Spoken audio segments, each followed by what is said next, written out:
You're born, you take shit. Get out in the world, you take more shit. Climb a little higher, take less shit. Till one day you're up in the rarefied atmosphere and you've forgotten what shit even looks like. Welcome to the Layercake, son.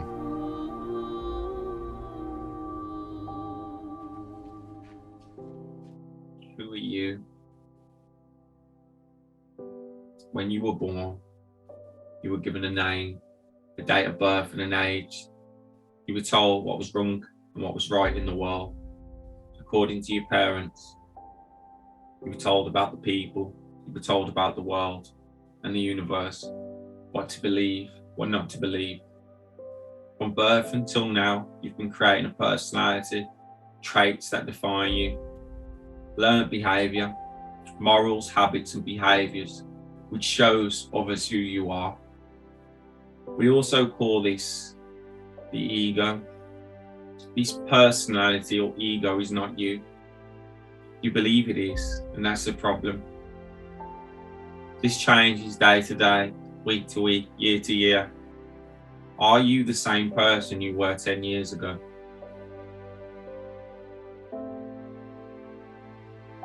What you are is unchanging. People often make a claim and proclaim they have found their true self. And they are mistaken, as you often see. They believe this change that they've been looking for has been found, but this is just another change. And they haven't found their true self or higher self, God. They have made a change to their ego, and this is a big difference. This change will change again.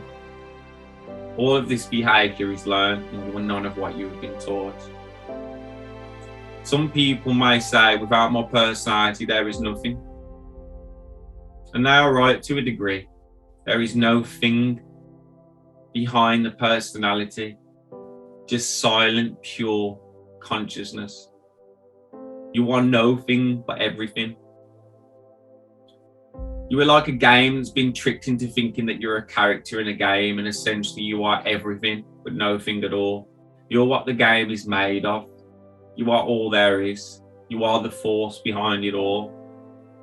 You are like electric energy running through all the appliances within a house, but you identify yourself as a kettle. You have forgotten you are the power that runs it all. What you are is pure and untouched. You have mistaken yourself. You are the base of yourself, which is pure. At birth, and ever since that moment, has been tainted with forgetfulness.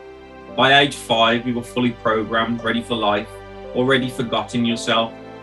You search for your whole life for this thing you've lost, you've forgotten, but you can never seem to find it. Within every living thing is a life force. We call this a soul. This soul is the same in everyone. Like electric running through the appliances, it is perfect and complete in every way, but has forgotten and has been overshadowed by the ego. The life force I speak of is the creator and life itself. So when people have an awakening, they often believe themselves to be God or Jesus, just like in the case of Waco, because essentially you are. But what he forgot about in Waco was that everyone is the same. He just thought he was special. He thought he was Jesus. We sometimes call this our higher self or true self, many names. There is only one life force, and this is apparently split between all living things, like a shared energy source, which exists in everything in existence. And I say apparently. Ultimately, when you show someone love, you're showing yourself love. And when you show someone else hate, you're showing yourself hate. So who are you? You are everything, yet no thing. You are not your name. In your soul, you are silent and still. You are pure and unchanging. Your mind, body, and emotion changes, but you remain the same. You are the hardware on which all software comes and goes, as thought, events, and memories.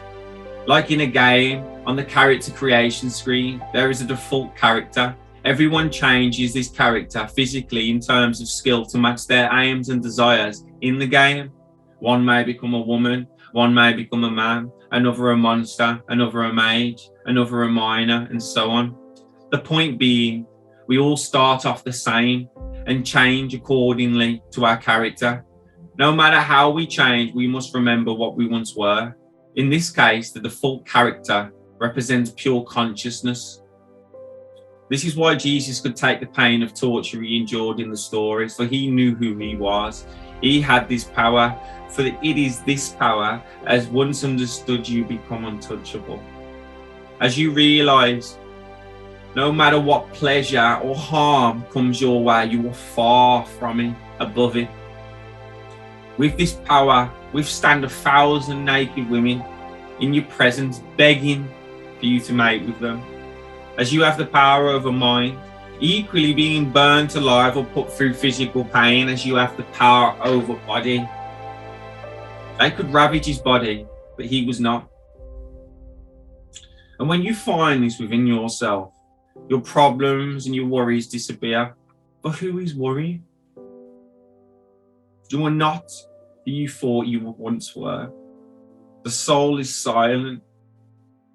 It cannot worry. Worrying is for the body. It will one day perish, like all matter. So no matter how much it worries, it will still perish. But you are not the body. This silent force cannot fear. So you become one with death, at peace, and the world becomes beautiful again. In the pouring rain or in the blazing sun, it's all the same. And finally, we begin to love. We begin to love and we begin to live. Love you people. One love.